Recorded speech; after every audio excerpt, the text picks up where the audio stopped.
लेकिन अब धीरे धीरे क्या है, लोग हम सब मशीनरी के ऊपर आश्रित हो गए। प्रेम से बोलेंगे। इसलिए बुद्धि से काम कम लेंगे, मशीन से काम ज्यादा लेंगे। बोलो भक्त वत्सल भगवान। कई बार हमने पूछा कि आप अपना नंबर बताइए, तो सॉरी अभी देखते हैं। किसी से बात हो रही थी, हाँ अपना ही नंबर याद नहीं होता है। प्रेम से बोलेंगे। तो छोटी बुद्धि होगी, कम बुद्धि होगी, कम आयु होगी, ज्ञान ज्यादा है। ज्ञान है क्या चीज? ये वेद वेदांत उपनिषद है क्या चीज? बोले ये हमारे जीवन को जीने का एक रेगुलेशन है, एक संविधान है। इनमें जैसे बताया ना कि हमें ये करना चाहिए, ये नहीं करना चाहिए। अब हमें पता भी नहीं लगता, हमने सुना नहीं। कई लोग कहते हो हमको पता ही नहीं था कि ऐसे पूजा होती है, हमको पता ही नहीं था कि ऐसे कथा होती है। सॉरी गलती हो गई। प्रेम से बोलेंगे। अब गलती कैसे पूरी होगी भगवान जाने।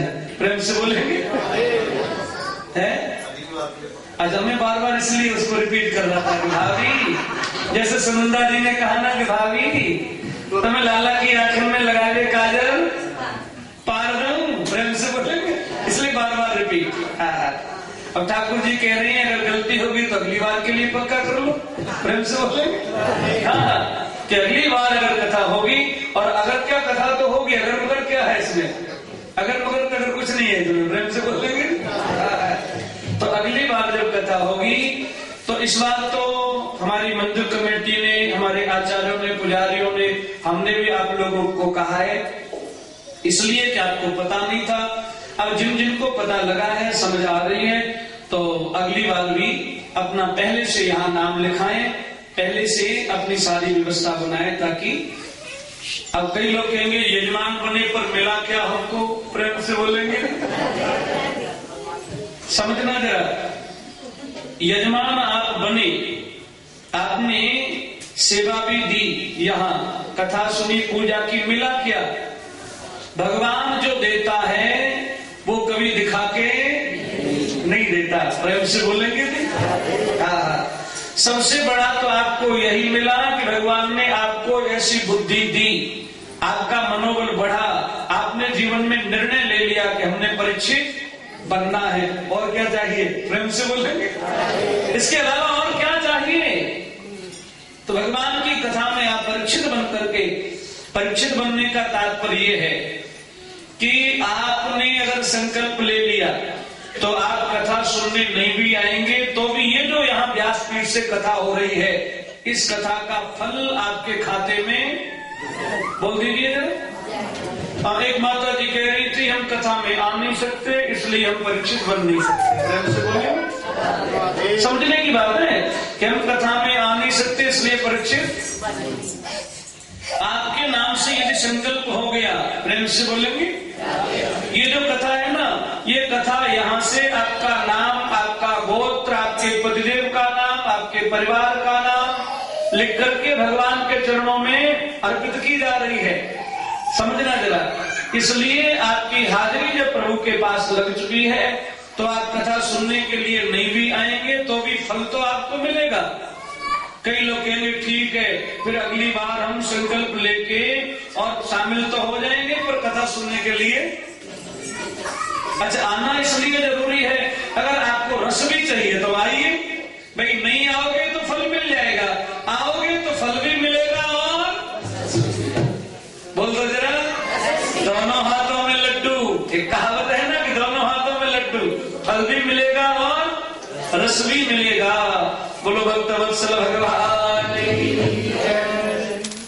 इस कथा का अधिकारी कौन है? बोले जो भगवान से संबंध रखता है थोड़ा सा भी, वही अधिकारी है।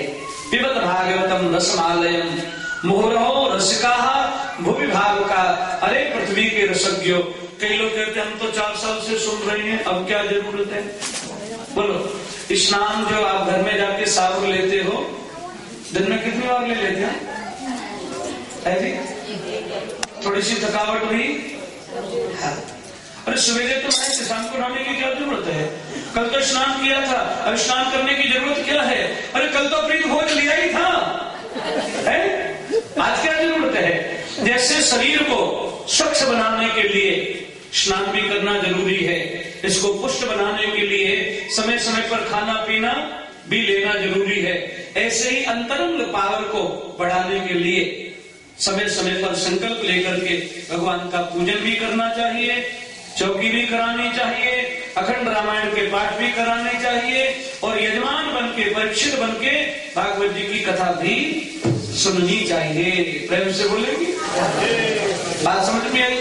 भागवत में 12 स्कंद हैं, 335 अध्याय हैं, 18,000 श्लोक हैं। पहले 6 अध्यायों में महात्मा का वर्णन है कि भागवत की महिमा क्या है। भक्ति देवी के पुत्र ज्ञान और वैराग्य दोनों वृद्ध हो गए थे। भागवत सुनोगे तो आपका ज्ञान बढ़ेगा, आपका विवेक बढ़ेगा, आपके विचार महान होंगे, आपका हृदय दिव्य होगा, आपके हृदय में महानता आएगी, विशालता आएगी, आपका हृदय विशाल बनेगा। ज्ञान और वैराग्य दोनों वृद्ध हो गए थे, लेकिन महाराज दिव्य नवयुग बन गए। धुंधकारी कर्म से गिर गया था, प्रेत बन गया। कोई कर्म से गिर जाए, धर्म से गिर जाए, किसी की अकाल मृत्यु हो जाए, तो ऐसे लोग भी अगर कथा सुनते हैं उनके निमित्त, तो उनको भी मोक्ष मिल जाता है, उनका भी कल्याण हो जाता है। भागवत के पहले स्कंद में श्रोता और वक्ता के जन्म की कथा आती है कि भगवान के श्रोता हैं परीक्षित जी महाराज, शांत चित्त होकर जिन्होंने कथा सुनी, और वक्ता हैं सुखदेव स्वामी, 7 दिन तक अपने चित्त को प्रभु में लगाया और विधिवत कथा सुनाते रहे। दूसरे स्कंद में भगवान के चरणों में मन को लगाने की पद्धति का वर्णन है। पहले आसन को काबू करे, प्राणवायु के द्वारा, प्राणायाम के द्वारा प्राणवायु को काबू करे और हमारी जो इंद्रियां बाह्य वस्तुओं में आसक्त हैं उनको धीरे धीरे अंतर्मुख करे। प्रेम के द्वारा भगवान के चरणों में मन को लगा दिया जाए। तीसरे स्कंद में कपिल देवहूति संवाद आप लोगों ने सुना। महात्मा कर्दम ऋषि गृहस्थाश्रम में है, देवहूति गृहस्थाश्रम में है, लेकिन बाजू से बाजू मिलाकर के उन्होंने साधन किया, भजन किया, भगवान का दर्शन किया, तो साक्षात परमात्मा उनके जीवन में कपिल देव जी के रूप में प्रकट हो गए। प्रेम से बोलेंगे? कपिल देव जी के रूप में प्रकट हो गए साक्षात परमात्मा। चौथे स्कंद में भगवान के परम भक्त श्रीमान ध्रुव जी महाराज का पावन चरित्र है। 4.5 वर्ष की अवस्था में, समझना जरा, 4.5 वर्ष की अवस्था में भगवान को खुश कर लिया। लोग सोचते हैं जिनकी आयु ज्यादा बड़ी होती है उनसे भगवान खुश होते हैं, जिनके पास ज्ञान ज्यादा होता है उनसे भगवान खुश होते हैं, जो धनवान होते हैं उनके पास भगवान खुश होते हैं। ऐसी कोई बात नहीं है। भक्ति आतुष्यत केवलम न च उड़ई भक्ति प्रियो माधव। भगवान को प्रसन्न करने के लिए तो केवल निर्मल प्रेम चाहिए। भगवान तो प्रेम से प्रसन्न